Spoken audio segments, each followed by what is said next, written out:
Good morning, good afternoon, and good evening to you. Welcome again to the beginning of this week's installment of the Full 100. Today is the 29th of June 2020, nearly at the end of the month. Guys, today's video is about updating you guys on progress. Humongous progress I'm about to bring to you guys. Stay tuned in a minute. And also, we've identified the racist Burnley fan who we should all look out for, really, because these are the sort of people who belong on the race offenders register. So guys, without further ado, let's get to it. Right, so let me start with one thing you guys have to be excited about. I don't care what you thought about all of what's been going on. You might think no progress is going to be made, but in your lifetime you've never seen what I'm about to tell you. So Mississippi, one of the last remaining racist states, the state with the largest number of black people in it, literally per capita. Yeah, so if you take the number of whites to the number of blacks, it's the state that has the most blacks, but it's the state that also still had the Confederate flag as part of its state flag. So every state has its own flag, and then you got the US flag, right? The people didn't go and pull it down, but the state legislature, so the Senate and the House in the state of Mississippi, this week, Saturday, voted to remove their flag, to take it down. Guys, this is a momentous shift. Momentous shift. If you're not informed, you'd think it's nothing. I'm talking to those of you who are informed, who know how huge a deal this is, okay? It's such a momentous deal. I've got you guys two things. One, the decision and the vote that took it down, overwhelmingly won, and the actual taking down of the flag. Take a look, guys. Lawmakers voting to remove the Confederate emblem from the state flag. By a vote of 36 to 14, the motion passes. Governor Tate Reeves says he plans to sign the historic bill into law. A new flag design without the Confederate symbol would go before Mississippi voters in November. Joining me now is Wes Moore. And you can hear protesters in the background. There have been protesters at the state capitol all day who support this state flag.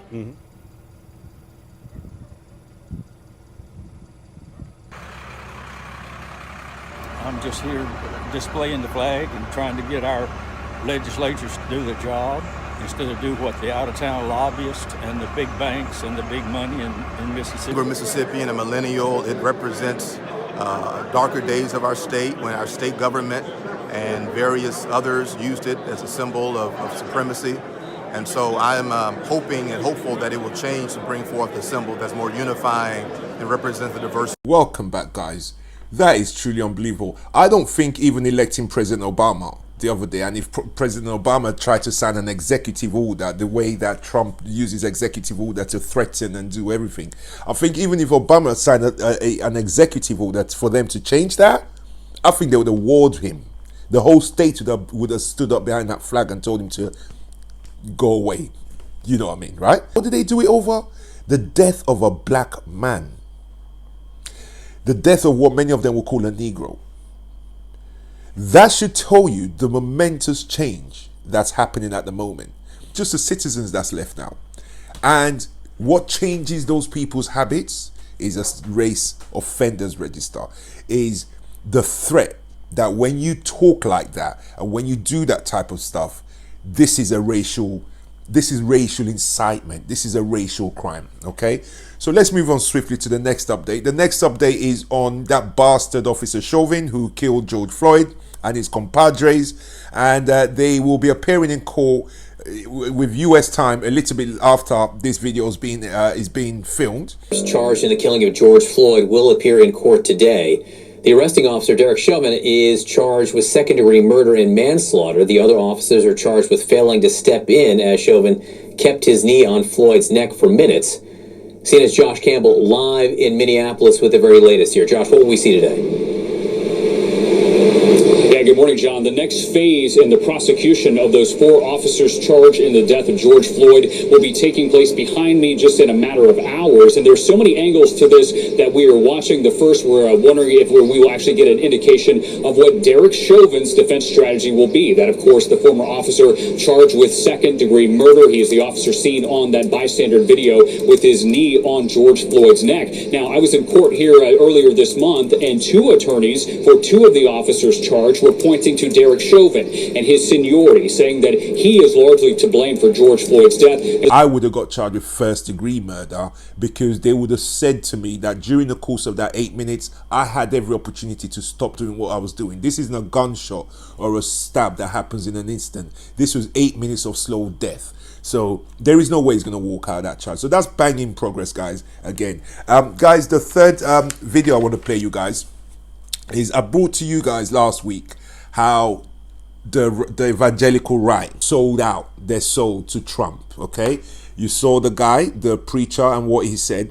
And then last week, towards the middle or end of last week, I brought you guys the DACA success, which is what Obama's administration put in place. DACA is a program, deferred action for child arrivals, which Obama put in place to protect millions of kids who were brought over. So even if you're 13 now, as long as you came in when you were before 18, that Obama's law protects it. So close to the election, 4 months away from the election, Trump was still trying to get rid of it. Then I brought you guys last week how during the pandemic, Trump has then represented Obamacare to the justices again as his last throw to try get rid of the biggest thing Obama did for poor people, the biggest thing Obama did for black people, who black people are always the ones who are left out of insurance, okay? And he lost that one. Well, he lost the DACA one, the Obamacare one. He's going to lose because even his own party people are saying, "What? Now? In a pandemic? Why would you bring that up now?" And we don't like it, but why now? We've got a pandemic on. You're going to take 20 million, 24 million, plus the people, more millions, whose Obamacare protects their preconditions. So if you got a precondition before you go for your insurance, American insurance system charges you high. Obama eradicated that. This thing, when I tell people about right wing and left wing, you see right wing agendas, it kills. The right wing are the people who send their neighbor's child to war while their child is at home. Okay, to secure an oil well because it pays the company that he knows, the guy in the company that he knows. However, what I'm going to tell you guys about now was already in front of the judges and they made a decision today. So take a look at another defeat for Trump, and then I'll explain to you when you come back. Take a look. Louisiana law amounted to an undue burden on access, but also importantly, Roberts choosing the integrity of the court over personal ideology, it seems. CNN's Ariane DeVoe joins me now for much more on this. Ariane, as was pointed out to me earlier, this is the first time the Chief Justice has ever voted against abortion regulations. What do you make of this decision? Right. As you said, the Chief Justice here siding with those 4 liberals to strike down the Louisiana abortion law. It was 5-4. This was a law that required doctors to have admitting privileges at a nearby hospital.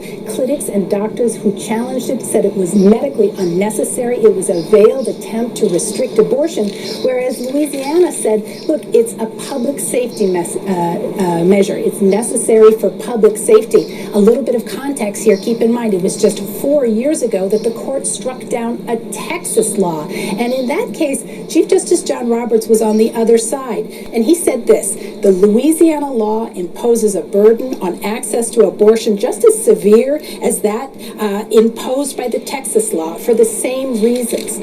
Therefore, Louisiana's law cannot stand under our precedents. So there he is. He is providing the 5th vote. But here's what's really interesting. In his opinion, he also suggested that similar laws might be able to stand in the states. Welcome back, guys. So basically he's lost the abortion thing. Can you see that it's all the right-wing agendas? I told you guys about the abortion is the link. The abortion and gay marriage is where they met up with the blacks, and once they got the blacks on board through those things, the blacks became slaves to them all over again, religious slaves this time. Okay, so this is the sort of stuff. I mean, They're rushing these things through because they can see that Trump's going to lose. 5 now, and we've got 4. So 5 conservatives who will strike down anything that the evangelicals want. However, I think the guy he elected is savvy because he can see what's happening. He's not going to tolerate that Obamacare being taken away from 24 million, literally the size of a country. You're going to take a healthcare away from in the middle of a pandemic. And you know what? If he succeeds, he's the sole guy that will come out on TV and say, yeah, I took Obamacare down. I told you I was going to do it. Now I've done it. But those of you who've lost healthcare, sorry, we'll come back with one. Vote me in and we'll find a replacement for you. Every one of you must start voting from here on in. Literally. If you want the government to respect you, you must have votes. Prisoners are not respected today because they have no vote. If prisoners had the vote, politicians would be going to prisons and promising how they can make their lives better. That's why they don't give them votes. Guys, as long as black people do not have the vote, you are like prisoners. You're like prisoners. They don't have to tell you how they're going to make your lives better. They don't need to come and parade in your neighborhoods to say, look, this is not good. Elect me. How could you have a road like this? Oh my God. How could you have buildings like this? How could you live in this condition? Elect me and I'll make your lives better. But because they know you guys don't vote and the black community as a caucus does not participate, none of the stuff that they do will concern you. Get yourselves informed about politics. And once you're informed about politics, then you start voting and you start making a difference. Okay, so now, guys, I'm going to go to my last topic now. Okay, and my last topic is to call out the racist fan the other day who flew a banner saying White Lives Matter over someone else's stadium. That's a bit like I'm in my own garden with my friends. We're all kneeling in my garden with my friends, respecting or remembering the death of Floyd George, and you from your own garden, 3 gardens down, shout over White Lives Matter. The stadium was empty, obviously as per the corona situation, but the players took a knee. As they were taking the knee, that's when this guy decides. So this is the guy that he is. Take a look at his photo, you're going to remember him.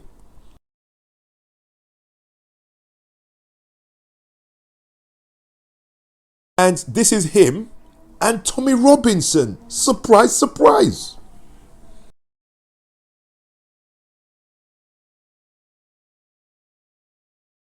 Right? So his reasoning, he says, his name, people, everybody, his name, okay, is Jake Heppel. And he's from Colne in Lancashire. His name is spelled Hepple. Jake Heppel. Now, he's so proud of what he did that he swore and said he's not about to apologize to no one. This is his reasoning. His reasoning is that three white guys were stabbed to death a couple of days before that, on the Saturday before that, in Reading. Those of you in the UK remember. They were stabbed to death by terrorists. Okay? Now, what these guys fail to understand is that when white supremacist terrorists, like the one who ran over and killed the old man and injured tens of people in Finsbury Park outside a mosque, when they do that, we don't go about attacking white people because we believe that supremacists like him and Tommy Robinson are different to the rest.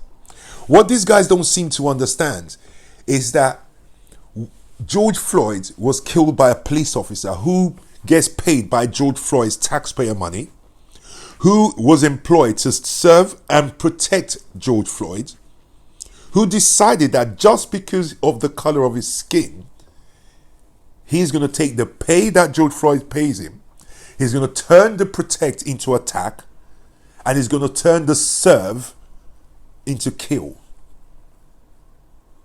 That's why we're upset, Mr. Heppel, Mr. Tommy Robinson. That's why we're upset. When black terrorists killed Lee Rigby, we was upset too. When they arrested those 2 black guys, we didn't go and say Black Lives Matter, did we? So I hope that the best that the evil world you occupy can give you ends up with you and your family. So guys, time for me to shut this down. Enjoy the rest of the Monday and I'll see you guys tomorrow. However, stay tuned and we'll definitely bring you some more updates tomorrow. So take care and all the best. Bye bye now.